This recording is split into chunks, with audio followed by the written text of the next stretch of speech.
We've done the previous checkpoint, our flat 2D design shapes, and now we're ready to experiment with them in terms of making them and turning those flat 2D designs and adding 3D dimensions to them.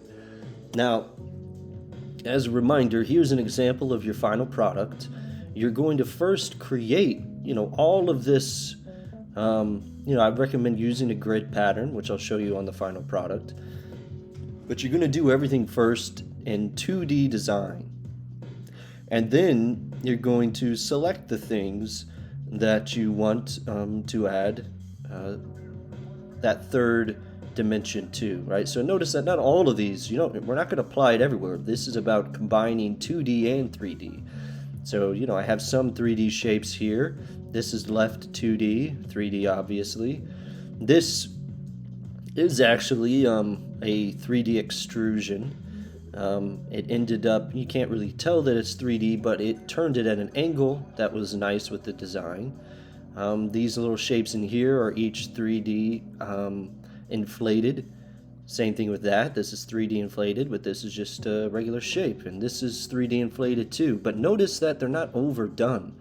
None of these are inflated enormously, but just subtly there to add that sense of some of them being 3D. And then, of course, these circles as well. So that's a part of how you're going to balance, right? Typically within design, when all design incorporates how you're balancing the composition in terms of color, contrast, size, placement, proportion, etc. Here we're adding the other idea of balancing the amount of 2D work with the amount of 3D work. You don't want it to be overweighted in terms of everything being 3D, and you don't want it all to be 2D as well. So that's another thing that you're going to have to balance within your design. All right, so we'll do a couple of these and you'll get the idea. You can decide what you are going to apply maybe an extrusion to, what you would apply revolve, or what you would inflate. Right, so here's an extrusion. And it's this that I extruded downward like this, along with the background of the square. So how did I create this? I selected both this whole thing right here, right? So you might have it ungrouped where this is not a part of it, but I selected all of this, grouped it, and then applied an extrusion to this whole thing, and that's how I got this shape right here. So experiment around with different shapes that you can create, and see what you might get. You don't have to use everything, but you're going to click on it, Window, 3D and Materials, click on that there. A lot of these, and you're always going to begin with Object, right? You first apply the 3D type to your object, and you can only apply one of these. We're not messing around with plane, so you don't really have to worry about that. But I can either extrude it, revolve it, or inflate it. I can't do inflate and revolve, or extrude and inflate. You have to choose one of these types that you're going to work with. And so you always start here to the far left with object. So I'm going to hit on inflate, and you see it inflated. And you're going to mess, around with the depth of it. Don't go, overboard. You'll mess with the volume of it too. And you can always click off to see if the effect is going as you like it. You can turn it around if you want to get more of that 3D cube going with it. A lot of this depends on the kind of designs that you have going on within your composition already. Materials, don't mess around with any of these. None of these particularly look good. They change everything. Keep it always on default. So just skip through the Adobe Substance materials. The only other thing to mess with here in materials is the base properties at the very bottom, and that's metallic. Metallic kind of gives it that sheen to it, the highlights that are going on, if you like that. And I happen to like it, so I'm going to include that with mine. Then you can go to lighting, change the intensity, the amount of that lighting going on. You can change the rotation where that lighting's happening, the height of it.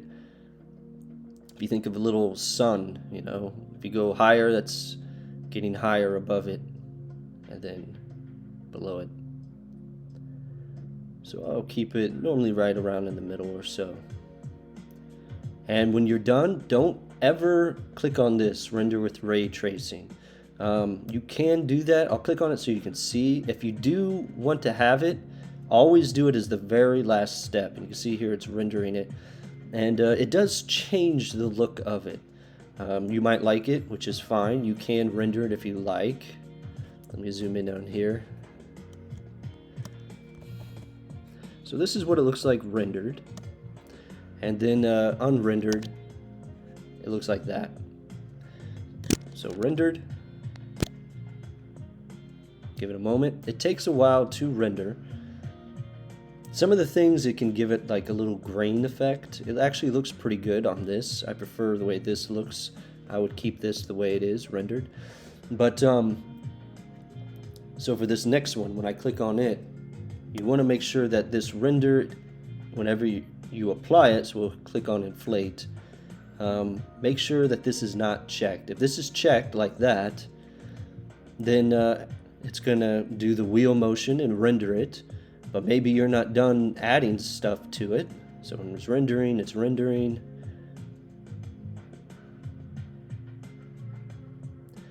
And there we go. Maybe though I still want to do some stuff, so I'm gonna maybe decrease the volume. Well, every little thing I do, it's going to have to re-render again.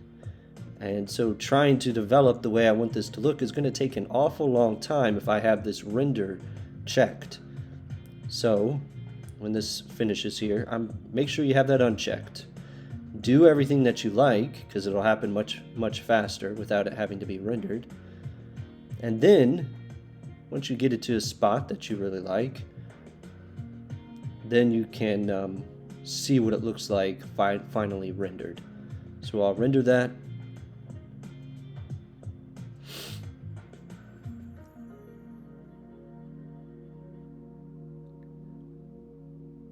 As you can see, it does take a little bit of time. And there we go, that's rendered. And you're going to do that with each one of these. Alright, so maybe I'll select both of these, group them. If you're going to apply it, make sure that they are grouped if you're doing it to more than one thing. Let's try and extrude on these. Shape like that. Probably don't want to mess with the X and Y axis. I kind of like the way that looks. Maybe there. And go to materials. The metallic's not really helping there, so I'm going to leave that down. And go to my lighting.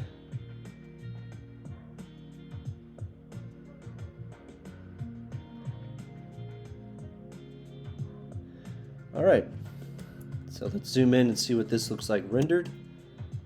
Click on the render option up there, give Illustrator a moment.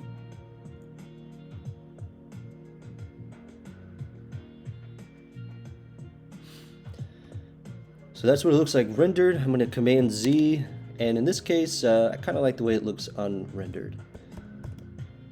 Alright, so that's what you're going to do for this checkpoint. So you're going to take all of these 2D creations you made from the last checkpoint, and you're going to experiment with the revolve. You're going to experiment with inflate and extrude on the individual shapes themselves, or you can select even the background square as well. But if you do that, just make sure that you select everything and group it first, and then you'll be all right. Okay, that is it for this checkpoint.